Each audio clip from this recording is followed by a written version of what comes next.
Hi guys, I'm Ralph. Today we're going to be discussing the Truck Norris camshaft. There's two versions of the camshaft. We'll go into detail about both of them, benefits, knockoffs, whatever. My channel is based on budget mods. I try to do the best bang for your buck and doing things as right as possible as far as as much as your wallet can manage. I usually do one mod at a time, and I like to test it in the real world. I like to drive it as much as possible, put it in traffic, run it to and from work, throw some loads in the back of my truck and haul booty, and just to get a good feel for it. And this information helps you at all, follow, like, share. If it inspires you to get off the couch and turn some wrenches, if you've been thinking about getting a camshaft for your vehicle and this helps you in any way, just respond to me. Leave some sort of info in the comments, because I'm doing this because I feel like I can help people. I've been building motors for 30 years. I just recently discovered the LS a couple of years ago, and it's one of the easiest motors and easiest ways to build power that there is that I have seen. And yeah, so on with the video. So today we're going to be discussing Truck Norris camshaft. I put mine in a 5.3 Silverado last December. The specs on the standard is the intake side is 212, the exhaust is 22X, big secret I guess, and the lift is 552. Now there's another version of the exact same camshaft. The only difference is it has slightly less lift, and it's called the no springs required. You can put this cam in using the stock push rods, the stock springs, stock lifters. I wouldn't do that personally, but if you're on a budget, you're talking $400 for a camshaft. And this camshaft is nice. I've been using mine for about 6 months now. I've drove from Alabama to Tennessee on it. I've drove from Alabama to Florida on it. With both of these cams, you can get away with using the factory stall converter. Now, would you get more benefits with an aftermarket stall? Sure, of course you would. Just like you get more benefits with an aftermarket intake and exhaust and heads and throwing a little boost on it. But for the budget-friendly person, you can put this camshaft in and drive it anywhere you want. The manners are a little more aggressive at, say, a stop sign or a red light and maybe getting stuck in traffic. But with a good tune on it, I mean, you almost don't even know what's in there except for listening to the sound. You can definitely feel the power from say about 2,500 up to 6,500. You can feel that motor come alive. It's pretty amazing. It's the best bang for your buck that I've ever seen as far as a single part, other than nitrous boost, something like that. But and the installation's not a big deal. I'm not going to get into that very much. There's a crap ton of videos on YouTube about how to install the cams or what have you. But I will go into a few specs on it as far as stock horsepower versus the NSR horsepower versus the standard horsepower. And there's not a lot of difference between the NSR and the standard. I typically go to Richard Holdner when I want info and specs and stats. And if you don't know who Richard Holdner is, you need to check him out. I'll put a link to the video that I got my info off of as far as the specs goes. I'll put it in the description of the video. But he tested a bone stock truck engine, 5.3, right out of the wrecking yard. Still had the truck intake on it, factory 706 heads. Now, he took all the accessories off except for an electric water pump, and he had long tube headers on it. But at the crank, the 5.3 put out 364 horsepower and 386 foot-pounds of torque, which is pretty impressive. I know the factory rates them around, between 290 and 315, depending on what year, what motor, what have you. But the NSR Truck Norris cam, the only modification he made to this motor, produced 421 crank horsepower. 417 crank foot-pounds of torque. That is a huge gain, anywhere from the 60 to 70 horsepower range. And you can just imagine how much more power you're going to pick up if you swap out the heads, bigger valves, more free-flowing intake, and Lord have mercy, put some boost on it. So you're going to get the torque gain, the horsepower gain, 60 to 70 on the horsepower, 40, 50, 60 on the torque. But the main thing to me with this cam, and why I chose it over all the others, you don't lose anything on your bottom end. And this truck is easily 5,500 pounds, if not more. It's full bumper truck, got a camper shell on the back. It's a heavy truck. and you need that torque to get you moving. Now, in my opinion, the NSR cam for the budget guy definitely the way to go. I went the other route, but I'm planning on more mods, and I know in the future, there's about anywhere from 7 to 10 horsepower torque difference between the NSR cam and the standard cam. But I know over time with different mods, that's going to multiply.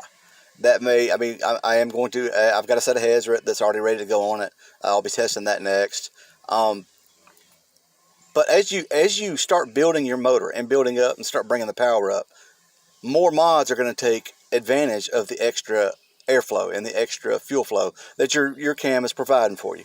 So it will multiply over time. If you're looking for 1,000 horsepower, I'd go with the standard route. If you're looking for 500-600 horsepower, you can almost do that without even a power adder these days.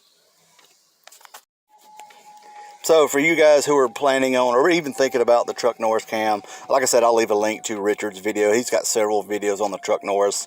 I just don't see any way you could possibly go wrong. It's almost a brainless decision to make. And between 2,500 and 6,500, my truck is an absolute beast. And I've got a few other mods. Look at my channel. You can see a few budget-friendly things that I've done. Without a doubt, I've got at least 400 horsepower to the crank, but after looking at Richard's numbers, I'm probably more at the 450, 460 range at the crank. The truck gets down. For a heavy truck, it gets down. So you're trying to decide whether or not to get yourself a Truck Norris camshaft. I made the decision a little over a year ago, and I put one in a 5.3 Silverado. What I'd like to do now is tell you my experience. What I've dealt with over the year, the good, the bad, the highs, the lows, what I might do different, and if I would do it again in the future. So if you'll give me a few minutes of your time, maybe I can help you out on making your decision. So first things first, installing the cam was pretty simple. Mechanically speaking, the LS platform is easy to work on and upgrade. However, I did underestimate the tuning side of it. The truck cranked right up, no problem on the stock tune, but to drive it around, I had to keep revving it up at a stop sign. You put one foot on the brake, one on the gas, try and keep it going. So honestly, can you drive it without a tune? You can, but it's kind of a pain in the butt. The stock computer is going to do everything it can to keep the truck running for you. But unless you have access to a tuner or you've got some tuning software, you definitely need to consider this as part of your budget when you're considering getting this cam. Now, I'm a computer moron. However, I did invest in HB tuners and was able to fine tune it a little more. And that still needs some more tuning, but I drive it everywhere I want to go, and it's just as reliable as it ever has been. Now, the Truck Norris, it claims to be able to run on the stock converter, and that is absolutely right. I've been driving mine for a year on the stock converter with only, minor inconveniences. It's not a huge fan of stop and go traffic, stuck on the interstate, creeping along at 30 miles an hour. Doesn't like that myself. It doesn't bother me. I enjoy all the looks I get where everybody's looking, like trying to figure out, who's thumping, whose cam is that. Another issue I've noticed is the truck wants to idle and drive at 20 miles an hour or so, which I'm sure could easily be fixed with tuning, but I'm pretty happy with my fuel trims and my timing, so I haven't really messed with it. That being said, it is a little rough on stock brakes, having to ride them, to keep it slowed down in traffic. Once again, I'm sure tuning would fix it, but that's a little bit above my expertise. Luckily, I've been talking to a guy at Frog's Garage YouTube channel, and he really knows his stuff. I will put a link to one of his videos down in the description. I did update to bigger and better brakes thanks to recommendations from my pal over at Blue Collar Hot Rod.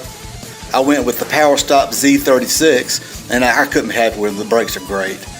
Fuel mileage did decrease just a little bit, 10-15%, something like that. But let's be honest, if you're worried about fuel economy, you're not looking at a camshaft anyway. So the question is, would I do it again? And if I would I do anything different? Well, the answer, I would absolutely do it again, in a heartbeat, without even thinking twice. The extra power is noticeable even untuned, and And this small 5.3, the cam sounds like a monster. I do it again in a second, just for the sound alone, really. The one thing I would do differently while I've got the motor out, of course you don't have to pull the motor to do a camshaft, but I pulled mine to freshen the motor up. I would have went ahead and put a converter in it while I had it apart. It saved me a little bit of hassle. I do have more upgrades already purchased and ready to install. The DoucheWorks, I guess that's how you call it. The DoucheWorks DW400 fuel pump drop-in module. I've got some Wilks Performance heads, long tube headers, the LSX RT fast intake, throttle body, 1000cc snake eater injectors. So you guys stay tuned for that. That is coming. So if this video helped answer any of your questions or help you make up your mind about the route you want to take, please subscribe, like, share, leave me a comment. I'm learning as I go, and I appreciate any feedback. So check out some of my other videos while you're here, and as usual, thank you for watching, guys. Give it to me like